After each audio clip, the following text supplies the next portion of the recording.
if someday we go there, and I hope we're gonna go there again in a couple of years, I will absolutely hire someone to help me with that. And I think I would not stress that enough. If you think you're good at something you never did before, or you did once, maybe think twice because it's a work on itself. People do will probably dedicate their whole life at doing that. This is their career.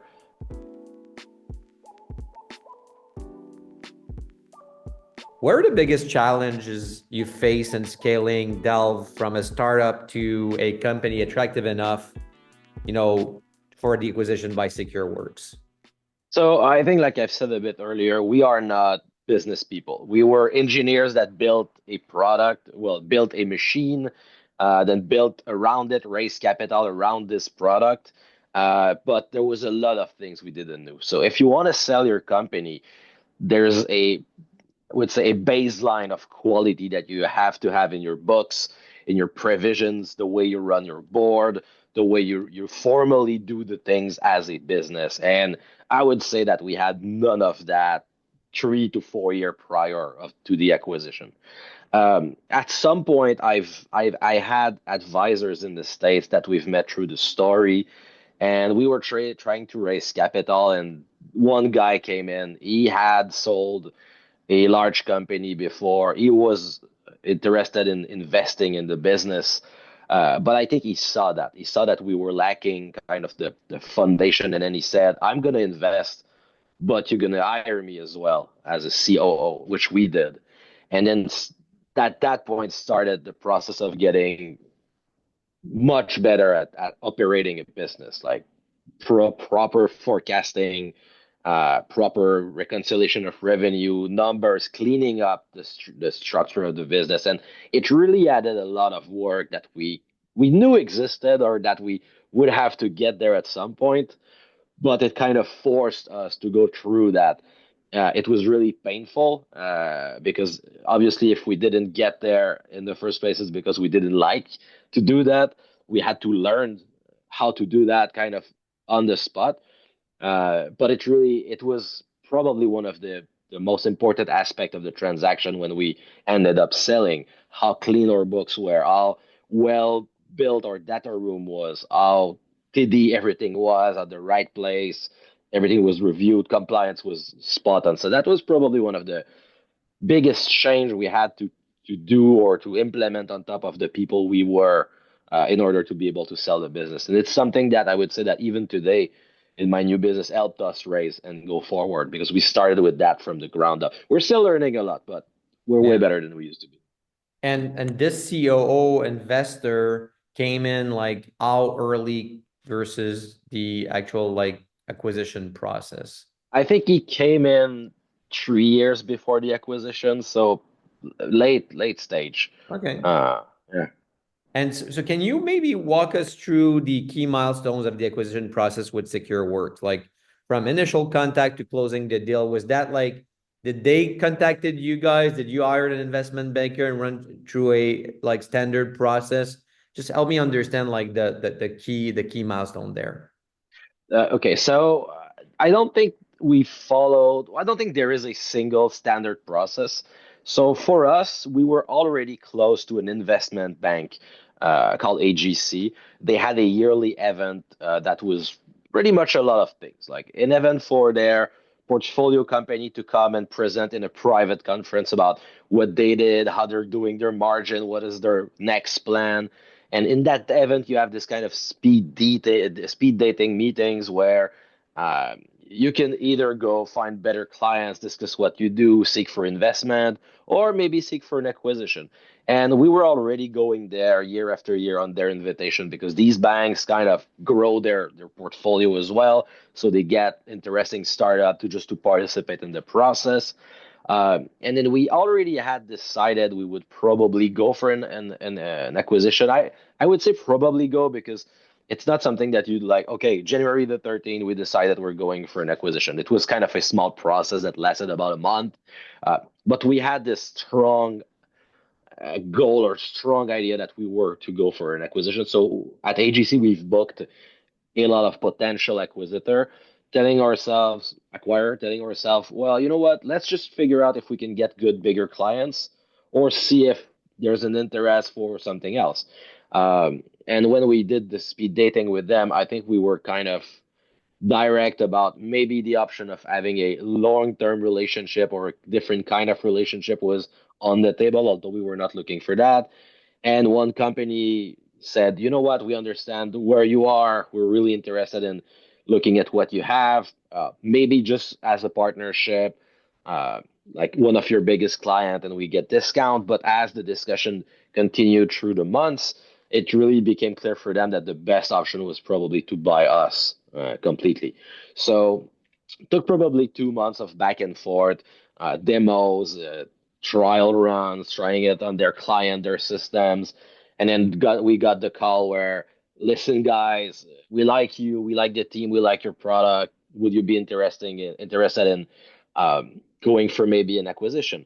And then we said, well, what could be the terms? And then we had probably another month of back and forth talking about their challenge, and then we got a letter of interest that basically said, this is what we have, this is what we want, and this is how much we would be willing to pay. And then we did slight negotiation early on, saying like, well, it's not exactly what we had in mind. And then we had like open discussion of, well, we don't have much more than that. Okay, let's settle maybe for around this amount and go through the process. Yeah. Then we went through a due diligence process that was, I would say, rough but not exceptionally formal, where we've met every people in their side. The executive layer met with the executive layer, saying if they look to figure out if there was a fit. And then there was after that a formal offer, and then a formal due diligence where they've after we signed a couple papers like proper NDA, proper why are we doing that, got the lawyer into the loop, and then they got through all the data room, all the numbers. Our code was sent into escrow so it could be validated and test for quality by a third party. Then all of that led to a final offer, which didn't differ from the one at the beginning. So they were kind of happy about what they got. We've did all the compliance and all the required stuff. Then there was the payment, and it was closed. All right. It seems like pretty straightforward, but I'm sure it was a little there was a little bit more emotions involved into the Uh, process. Pure chaos is pretty much Yeah. the only way to define that, because the requirements comes in the form of Excel sheets with hundreds of questions Yeah. that it seems that there are always another 100 question waiting, and you're always working on that and always trying to figure out, oh, where did we put that thing? What's the right answer for that? And then it's just an endless process. But at some point, somebody has to say, okay, it's enough. Let's close the deal. It's pretty much at some point I think I don't remember exactly, but I think we had this call also where we said, okay, it's enough. It's enough due diligence. You have what you need.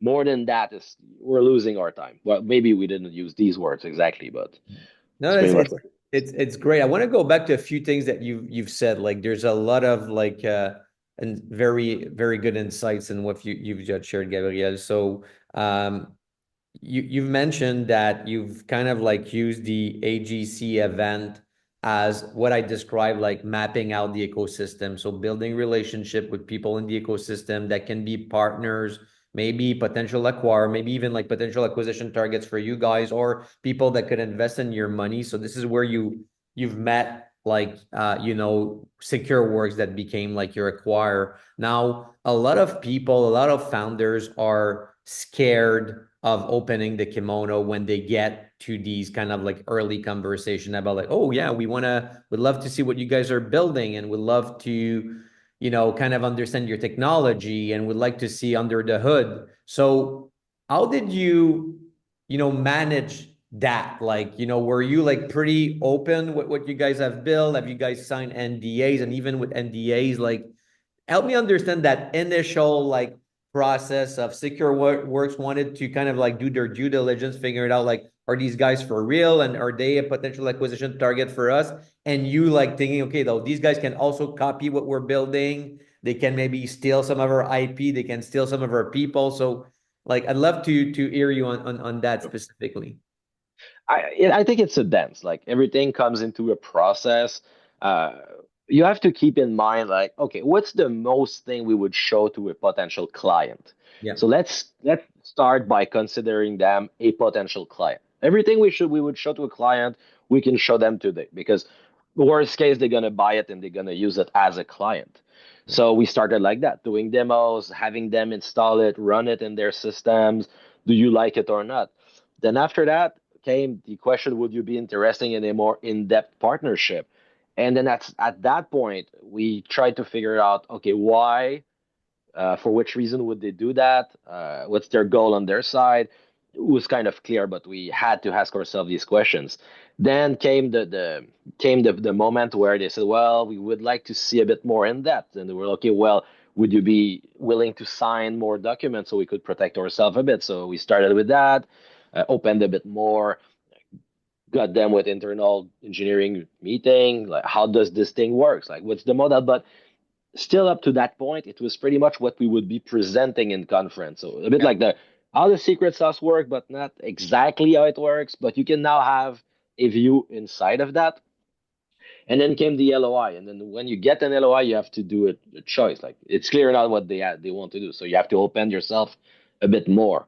But it's a step, it's a dance, and then you give them a bit more to a point where you get into formal due diligence. But at that point, you sign even more things, but that's it. You gotta go and you gotta share because they want to buy, they want to see.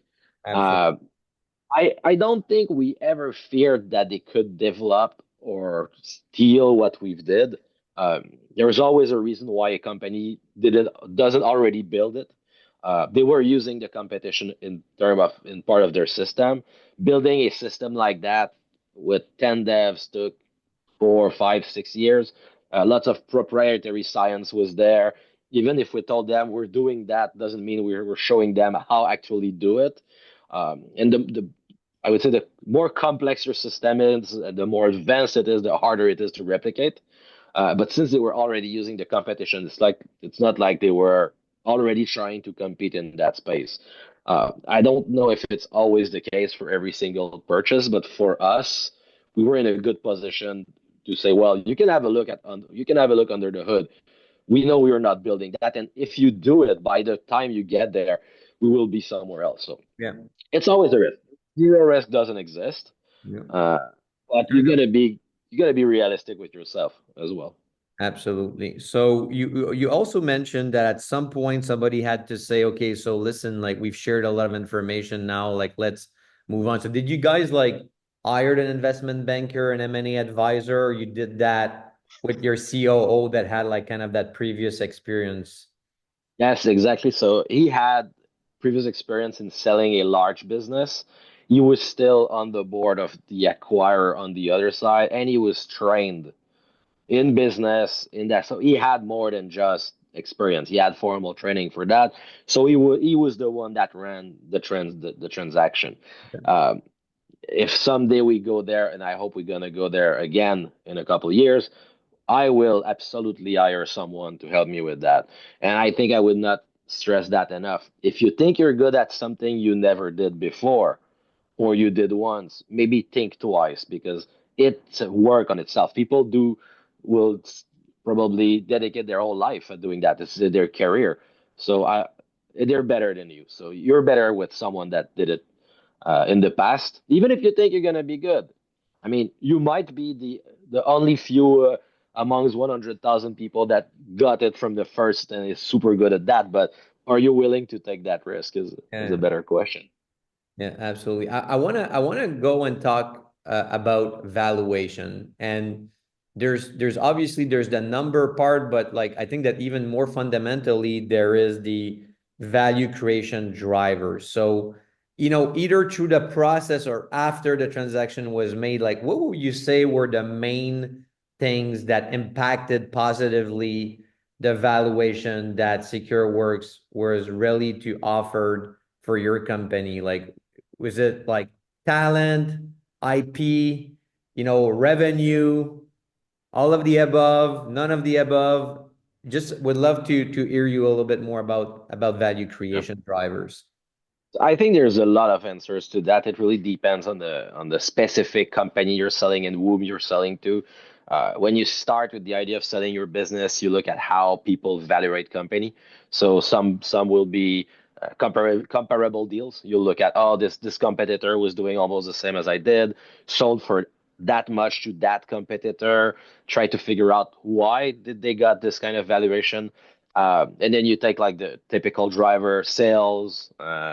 Look at how much money they could do with that, and I think the more important question is also why does the acquirer want to buy you? What's the value they see in you, and what kind of value will they be able to get with what you're giving them afterward? So for us, we were replacing a competitor. Like that was the thing we kind of figured out what they were doing with our product. So we kind of figured out how much money they were paying for it per year, and how much money would they do with our solution. So that gave us kind of a target about, okay, we should aim there. And of course, on their side, they had a maximum budget because this is how it works. We were acquired by a public company, so they can't just play like that with the wind. But we've kind of built the valuation around the value they would get from it, how much money they would save per year. But it was kind of a patchwork. It was a patchwork of many factors that gave the value of what we had. In the end, we didn't sell a big client book. We sold a technology that was unique, patentable, working, and pretty much cutting edge. So I think they valued a lot the technology. Of course, the team, all the engineering team got hired at SecureWorks after that. So part of it was as well the team. So we had a part of the team that we had to get retention deal that had to be to sign with SecureWorks so the deal would go through because they saw these talents as critical in the process of at least integrating the product. But yeah, a mix up of both. So if I recap, basically you've done, your own analysis to say, okay, so how much are they paying for, a competitive alternative to what we are offering right now? How much it would take, how much it would cost them, and how long would it take them to build something similar to us? And like, what's the effort of putting together a team of engineers with that skill set, that expertise, that are kind of up and running, that they can take over, integrate to their team. And that was like more the foundation of the numbers that you came up with, that you say, I think that we can get that kind of money from these guys. And that was the foundation of your assessment. That's really important because I will assume that in, high tech, deep tech, cybersecurity, or even people that are reading this newsletter that are in things like life sciences, it's very hard to say, okay, we're gonna go with like a multiple of EBITDA revenue, because the EBITDA is next to zero and the revenue is still fairly small compared to the multiple that you can get. So I think that your transaction was publicly announced because it was done by Secure Work. Did they communicated what was the multiple that they acquired you from, like a multiple of revenue or something like No, that? it was not communicated. So it's a public company. So if you know where to look for, You're gonna find. that year they only did one acquisition, and it's clearly in the number. So the number, if you're really curious about what's the outcome of this transaction, go see their quarterly reports. By the time they bought us, there is only one line about acquisition, so it's clear. But they never I'll let our announced. readers do their homework then. That's totally fine. Yeah. Okay. Uh, I'll but prepare. yeah, maybe just to close your question, because there was a recap that you did. Yeah. There was that, but it's always about how much money would they save and how much money will they do with the technology in their hand, and figure out something in the middle, uh, because they could have bought another competitor as well. Yeah. So what's the market value of what we had? Lucky for us, our main competitor just got bought by Cisco 9 months prior to us. So we knew the market was not full of options for them. So that helped a lot. But there's always like small drivers like that will help that. And in the end, if you're about to raise and you have a lead and you have an investor at a valuation, and you can literally compare the valuation you're getting by raising and the acquisition price, at least you can show them that and say, well, this is what they think it's worth. Yeah. So what do you think? Because they ain't gonna let me sell the business if you're not at least giving them the valuation we're raising at, which is another driver that helped the transaction as well. Fair enough. So I think we're almost on the half an hour. I don't know if you have like a few more minutes or we need to go. So No, let I'm good. I'm good.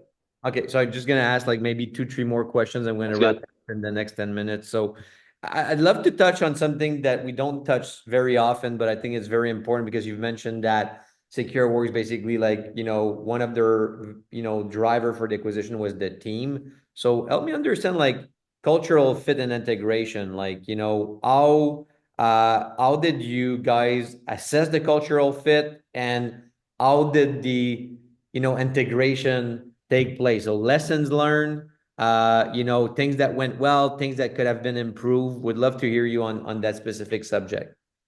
Yeah, it's a very hard question, and I get it why we never talk about that because I feel that there aren't that many success story regarding that. People that have been running and working in small startups for about 10 years, uh, getting acquired by a very large public company, it's wishful thinking to think that it's gonna go like, oh, it's gonna be perfect. They're gonna love it. You're starting from a very low red tape environment where everything seems possible. You're close to the management. You have control on your destiny. To, sorry, we are a public company. We have targets, and this is how it works tomorrow. So people will usually like it in some way because they keep doing what they love, which is working on that product. But you have to keep in mind that they like the startup experience as well. Uh, so I think there is no lie behind that. That most people that got through the transaction are now working somewhere else. They got back to the startup. Few of my ex-engineers stayed in the end because they liked the larger company. Some of them kind of said, "Hey, this is what I like. I didn't really like it back then when we were a small startup." But most of them said, no, no, what I like to do is build hedgy product that never kind of no security, but always lots of trill. Um, so yeah, there isn't much you can do with that. It's important for the acquirer that you can give some warranty on the team because they need to integrate it. They need to make it work, and they haven't built it. So they need the people that built it at least to train their whole staff. But since it's a large company, it's in their nature to take the product, split it, and share it through the large corporation. They could run it like independently. Some large company will buy startup and say, "No, you stay a startup. We own you, but Yeah. you're a startup. You work." But in my case, it was not the structure of the deal. We were to be integrated in the larger corporate structure. Their So intentions were clear. They acquire the IP, they acquire the product, the technology. They hope that some people will stay. They want to make sure yeah, that transition happens, but they also understand that a large part of the team will eventually quit. There was going to be natural attrition because, again, to your point, and by the way, I've lived the exact same situation in my when I sold my last company. I mean, there's people to your point that love to be part of the startup culture and building cool edgy things, and like they don't fit well in a larger organization. The yeah. smart hire, they know and they understand that. So they I think it's a really sound advice. Maybe just to wrap it up, like key lessons you have for entrepreneurs, like and like maybe let's focus on like people that are in the cyber or like deep tech industry, like what would be some of the maybe your top three lessons that you learn about building a company and navigating through the exit process? And like you said, maybe you're gonna do that again. So Yeah, working on it. But no, I would say for people in deep tech or very specialized spaces like cyber, but it could be a lot of other things. Never forget that your value is rarely a multiplier of your sales. Of course, it's the base number. If you don't have that, you're gonna have a hard time raising. But you're building IP. You're building something that has value for someone for maybe reasons you don't even comprehend yet. Like maybe they see more value in what you have than you yourself see in what you have. But when you value what you've did, you need to at least take a look through that lens and see for that large company, what is the value that it could have in their own market, in their own space? Probably it's unrelated to sales number. So for these kind of specific tech, I would say think about the value your thing has for somebody else more than what's your number and what's the multiplier you should get on the market. That's probably one of the key lessons learned. I would say, like I've said earlier, find someone who did that more than once, a professional. It's gonna cost you. That's sad, but it's a consultant that's gonna probably bring you more money than it will cost you. Will avoid a lot of pain, and there is pain after that. Like I mean, even if you do, we went through a very smooth process. It took a while, but there was no big crisis or big drama. It just like flew to the acquisition, the payment, and then we got integrated in the company. Like that's it. But even on top of that, there's a couple things I wish I knew already when we did that would have did differently. And these people that does this professionally, they know about this. So they're gonna at least guide you and say, no, don't take that deal. It sounds good, but it's not good. This is for which and which and which reason. So don't go alone doing something, probably the most important thing you've did business wise in your life, thinking that you're already the best at doing that. That's not a winning strategy or a winning scenario. And I would say for the third biggest lesson is uh, prepare yourself already. Like if you decided to go the VC way, you gotta do an exit at some point. You're not building a family business, so start acting today in that direction. Like clean up your data room, clean up your budgeting. Like learn how to present your data, start to make friends in that world. Like, don't go shopping. You don't go shop for a an investment banker on Google. You need to have some friend. Start building that already, even if you're not thinking about selling. You're gonna need it, and if you never got to need it, you did something wrong. Yeah. So yeah, I would just start already. Last time that we spoke, you've mentioned something that is, you've talked about like, and you're right to say that like a lot of the value in deep tech or cyber or other industries like life sciences is more about like the IP and the product and the your ability to innovate really fast that is valuable. But at the same time, you said to me last time that you would have probably started like trying to sell a little bit earlier on to show some revenue, despite the fact that the number one driver is not like whether you're at the 5 million AR or 20 million AR, but still showing that there's some revenue, there's some validation of the market wants to buy what we're building. Can you talk a little bit more about that and what you've learned in terms of the sales function for a cyber company or a deep tech company? Yes, well, sales is one of your biggest, still will still be your one of your biggest multiplier, but it's your best insurance policy as well. Hmm. A company that doesn't have sales, you get through that process, the acquirer realize that you don't have any sales.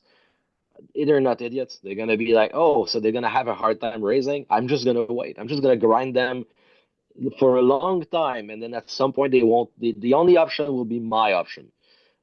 If you keep growing the sales, if you have a good running business, it gives you option to raise money.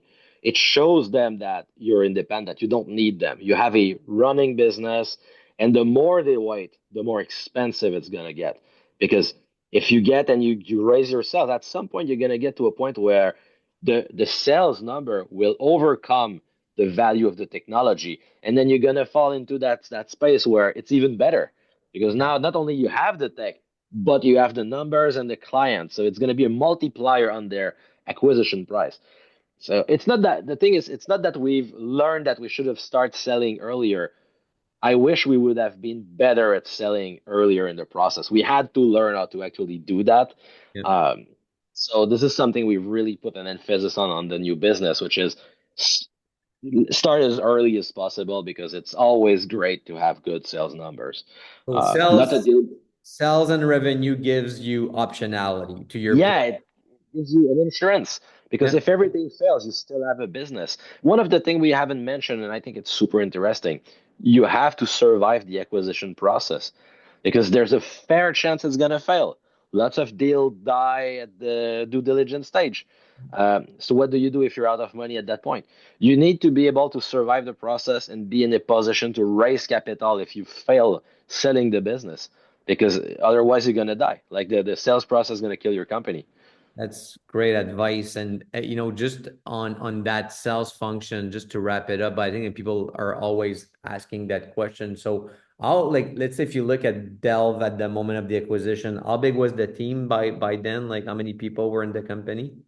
If we count like the consultants, I think we were about 30, 35. We'd say 30. 35. And how big was the sales and marketing function? Like how many people were you having? Well, at the end, it was getting much bigger. Probably half the team was sales and marketing Wow. Wow. because we were at a pivot point in the company where we were ramping up sales, uh, and it was kind of we were mass hiring at that point. So Yeah. because we were preparing ourselves to survive the Yeah. sales process. Amazing. And any lessons learned there in terms of like building a sales and marketing function? Yeah, so many lessons. Again, if you can find someone that did it before, it really helps. Although I think it's less of a dark science than or dark magic science than selling a business. I mean, selling and building a marketing and sales marketing team is something that every business goes through. So there's a lot of documentation and you can find help here and there. Everybody's going to help you do that because it's something that everybody goes through. Still, if you can find someone that's good at that, it's amazing because you're going to avoid a lot of pitfalls. But I think a very good pipeline in a way to say, for every cold call I do, this is how many leads I get, and this is how many deals I close. You need to go and build metrics on your sales pipeline because it's the only way you can monitor that and be predictable. Yeah. Your board's going to ask you for targets, and then you cannot just pull a number out of thin air. It's better to have like a shitty number, but based on science, than an invented number, something out of a hat, and then fail on it every single board meeting. You're going to look really bad, and it's not good for the business either. So yeah, learn how to build a pipeline, go full on metrics on that data analysis and figure out like, okay, I need to have more BDRs or I'm not closing deals enough. We're losing deals because we were lacking a salesperson or and build also a comp structure that makes sense for what you're selling so people get enticed and then want to sell more and it becomes like a sales culture.